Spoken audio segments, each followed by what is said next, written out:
bersamai teman-teman yang berjamaah yang masih berzikir. Mohon maaf.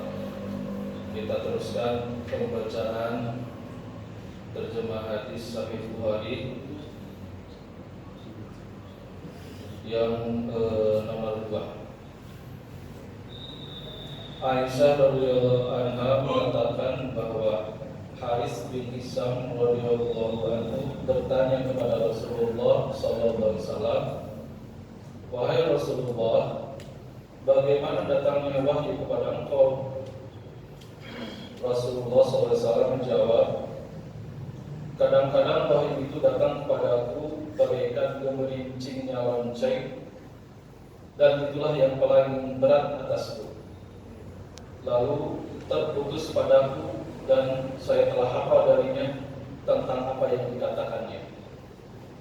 Kedua, kadang-kadang malaikat berubah rupa sebagai seorang laki-laki datang kepadaku, lalu ia berbicara kepadaku, maka saya hafal apa yang dikatakannya. Aisyah radhiyallahu anha berkata, "Sungguh saya melihat beliau ketika turun wahyu kepada beliau pada hari yang sangat dingin, dan wahyu itu terputus dari beliau sedang dahi beliau mengalirkan keringat." Satu lagi terkait wahyu ini. Aisyah radhiyallahu anha berkata, adalah yang pertama dari wahyu pada Rasulullah SAW adalah mimpi yang baik di dalam tidur. Beliau tidak pernah bermimpi, melainkan akan menjadi kenyataan seperti merekahnya cahaya subuh. Kemudian beliau keluar bersunyi. Beliau sering bersunyi di Gua Hiro.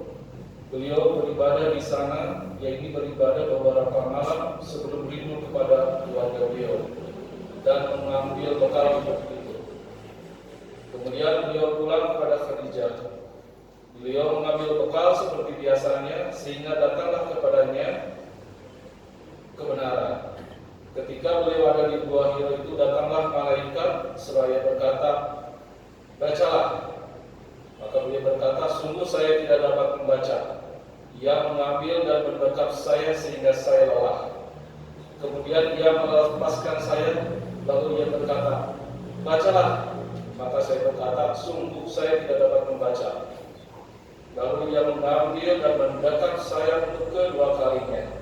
Kemudian ia melepaskan saya, lalu ia berkata, "Bacalah." Maka saya berkata, "Sungguh saya tidak bisa membaca." Lalu ia mengambil dan mendekap saya yang ketiga kalinya. Kemudian ia melepaskan saya. Lalu ia membacakan, "Iqra bismi rabbikal ladzi khalaq, khalaqal insana min 'alaq, Iqra wa rabbukal akram, alladzi 'allama bil qalam, 'allamal insana ma lam ya'lam."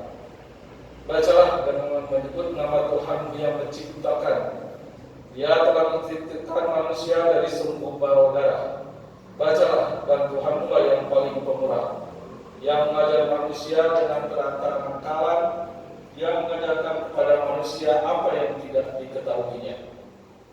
Lalu Rasulullah SAW pulang dengan membawa ayat itu dengan perasaan hati yang goncang. Dalam satu riwayat disebutkan tubuh beliau itu gemetar. Lalu beliau masuk menemui Khadijah binti Khuwailid. Lantas beliau bersabda, selingkuhilah saya. Maka Khadijah menyelimuti beliau sehingga keterkejutan beliau hilang.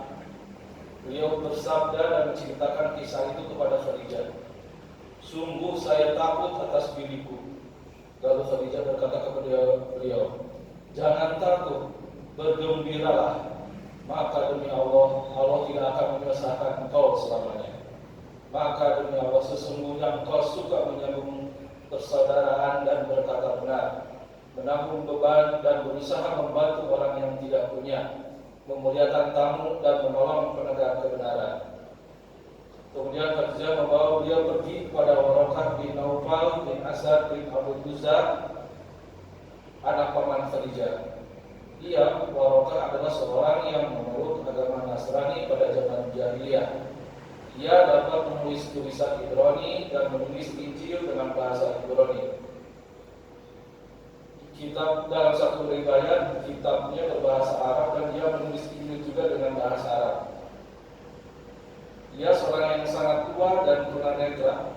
Khadijah berkata, "Wahai putra pamanku, dengarkanlah putra saudaramu." Lalu Warokah berkata kepada beliau, "Wahai putra saudaraku, apakah yang kau lihat?" Lantas Rasulullah SAW menceritakan kepadanya tentang apa yang beliau lihat. Lalu Warokah berkata kepada beliau, "Ini adalah wahyu yang diturunkan oleh Allah kepada Musa. Wahai, sekiranya saya masih muda, sekiranya saya masih hidup ketika kau mengusirmu." Demikian kata Warokah. Lalu Rasulullah SAW bertanya, "Apakah mereka akan mengusir saya?" Warokah menjawab, "Ya, belum pernah datang seorang laki-laki yang membawa seperti apa yang kau bawa kecuali ia ditolak." Dalam satu riwayat disakiti atau diganggu. "Jika saya masih menjumpai masamu, maka saya akan menolongmu dengan pertolongan yang tangguh." Tidak lama kemudian Warokah meninggal dan wahyu pun berselat sehingga Nabi SAW bersedih hati dengan kesedihan yang amat dalam, yang karenanya berkali-kali beliau pergi ke puncak gunung untuk menjatuhkan diri dari sana. Maka setiap kali beliau sudah sampai di puncak dan hendak menjatuhkan diri, malaikat Jibril menampakkan diri kepada beliau seraya berkata, "Wahai Muhammad, sesungguhnya engkau adalah Rasul Allah yang sebenarnya." Dengan demikian tenanglah hatinya, mantaplah jiwanya. Kemudian beliau kembali pulang. Apabila dalam masa yang lama tidak turun wahyu, maka beliau pergi ke gunung seperti itu lagi. Kemudian setelah sampai di puncak, maka malaikat Jibril menampakkan diri kepada beliau seraya berkata seperti yang dikatakan pada peristiwa yang lalu. Demikian dua hadis terkait Sahih Bukhari terkait turunnya wahyu utamakan pada Rasulullah SAW. Semoga ada manfaatnya. Assalamualaikum warahmatullahi wabarakatuh.